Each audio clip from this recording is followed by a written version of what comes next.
وانصتو، جب قرآن کریم پڑھا جائے غور سے سنو اور چپ رہو.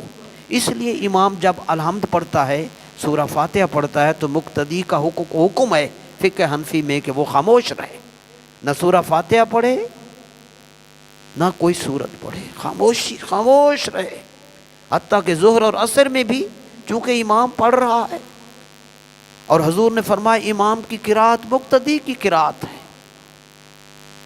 مغرب عشاء فجر میں بلند آواز سے امام پڑھ رہا ہے، چلو وہ تو سنیں. بھئی ظہر عصر میں تو امام خاموش پڑھ رہا ہے، پھر تو پڑھیں نہ. فرمایا انصتو، اللہ نے فرمایا جب قرآن پڑھا جا رہا ہو خاموش رہو. پھر امام کی قرات مقتدی کی قرات ہے. یہ مسلم شریف کی حدیث، کنز الایمان صدر الفاضل سید محمد نعیم الدین مراد آبادی علیہ رحمہ، سورہ فاتحہ کے حاشیہ میں لکھا ہوا.